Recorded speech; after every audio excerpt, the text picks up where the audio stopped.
All righty, folks.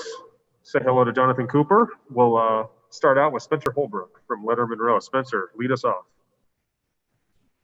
Jonathan, when you guys are getting a lot of pressure on the quarterback but not getting sacks, is it a message from you as a captain to tell guys you just keep after it? Because it seemed like you guys were getting the pressure that you needed to, and the quarterback was just making incredible plays because you guys couldn't get him to the ground. Yeah, on the sideline, we want to get there. We want to get the sacks, and after a game, the stats didn't really show what we were doing all game. But during a game, you gotta keep going. You gotta keep getting there, and that's what I tell my guys. Like, keep going. I told him on the sideline, he's gonna break. He's gonna hold on to the ball one of these times. So just keep rushing, and I feel like we just have to keep doing that no matter what goes on throughout the game.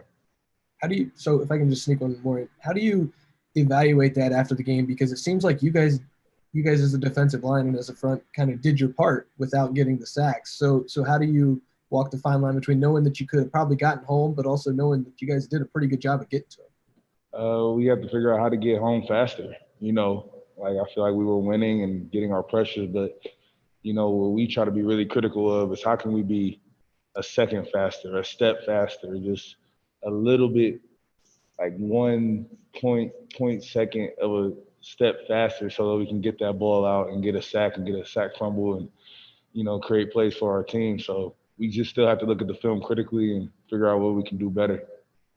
All righty, we'll go next to Jared Smalley from WCMH. Jared? I was reading this morning, Pro Football Focus College, a third-party group, rated your play this season as the best in the Big Ten. You're the highest-graded player in the Big Ten as a defender. And, obviously there's some circumstances there around that, your grade of yourself is what I'm curious about. How you think you have lived up to your own expectations this year and obviously dealing with the disappointment you had last year, how you feel about what you've been able to put on the field. I feel pretty good.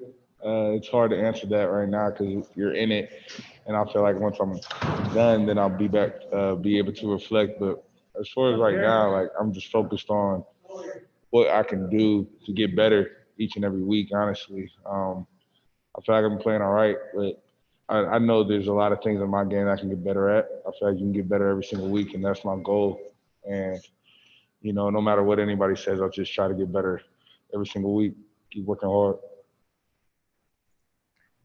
All right, we'll go next to Tim May from Letterman Row. Tim? Thanks, Mike. Jonathan, did the second half on Saturday feel a little bit like 2018 to you? And, if not, why not? And if so, why? But then number two, what would be your pep talk to just the secondary, which had some growing pains clearly on Saturday, as you head more into the latter part of this season? Because obviously teams are probably going to go bombs away on you guys, you would think, based on the way things went Saturday. Yeah, I wouldn't say it felt like 2018. This is a completely different team, different coaching and everything. And as far as a pep talk goes, I wouldn't give them a pep talk. I ask my players how they feel. I ask where their mental's at. I ask how their body's feeling. And everybody told me that they were good. And as a defensive lineman who focused on the defensive line, I don't play secondary. I'm not supposed to go there and tell them what they need to do and what they need to fix. I trust my players, and I trust the leaders back there that they're going to get the job done, and that's what you do as a captain. And, I trust that they're going to get the job done. That's it. And the D-line, everybody has to get better, so. Yeah, that's what I meant in your role as a captain. What would be your pep talk, is what I'm talking about there. Yeah, just check in on them, make sure they're okay. As long as they're okay, then I'm good. Thanks, man. All right, let's go next to Kyle Rowland from the Toledo Blade. Kyle? Hey, Jonathan. I know the coaches are trying to keep some things a little lighter this year just with how difficult it's been for you guys. You played the dodgeball game a few weeks ago. What are some of your favorite non-football moments of the season so far? Well, that was definitely one of them. The dodgeball game. It's hard to pinpoint. It's because we spent so much time together. because you go home and then you have football here. You don't really have a life outside of any of this because we're in a bubble and we have to stay that way.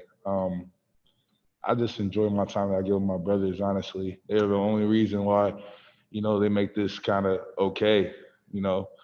It's hard. It's hard for any young person not to be able to go out and do what you want and just live in this bubble. But I feel like the way my teams handle it has been amazing. I feel like we help each other out with all those areas.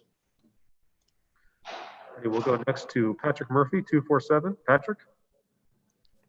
Jonathan, Coach Day was just talking about the difficulties this week with it being Thanksgiving, balancing wanting guys to stay healthy and whatnot, but families want to see their the players. You're a local guy, so obviously families around. How do you handle this week? How do you talk to other guys about handling this week, keeping in mind we know what sacrifices you guys have already made? Yeah, it's hard, and you can't really change the fact that it's going to be hard. It's going to be tough. The way I try to look at it is perspective. We're not the only ones that are going through stuff right now. I feel like the whole country is going through troubling times right now and trying to figure everything out. I feel like what we have at our advantage is each other. I feel like that's a lot more than what some people have. And when you put that in perspective, knowing that we have each other, you realize that it's not that tough or it's not as hard as other people are going through. So we'll be fine. All right, we got time for just a couple more. We'll go to Nathan Baird, Cleveland.com. Nathan. Hey, Jonathan, just curious, the way tough Borland is playing this season, his ability to stop the run, what does that mean for the rest of the defense? I think his play has been amazing this season. I think he's playing the best ball of his career. And he definitely is helping us out in the run. And I just feel like that just means that when it comes to stopping the run, then we have to make sure we stop the passer.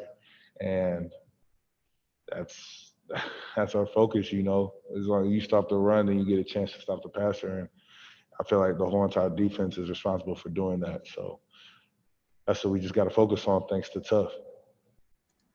And final question for Coop. We'll go to Joey Kaufman, Columbus Dispatch. Joey. Jonathan, you mentioned at the top of this, if you guys are maybe a second faster, you're able to turn some of those pressures over the quarterback into sacks. If those start to come, how big of an impact can that have on this defense? I feel like it would be a huge impact on the defense, honestly. I feel like people aren't really seeing the type of defensive line that we have and the players that we have, that are rushing extremely well because of the stats and sacks and stuff like that. But I couldn't be more proud of my guys, and we just have to keep going. All righty, Coop. Thank you very much for your time. Appreciate it. Thank you, guys. Let's do it.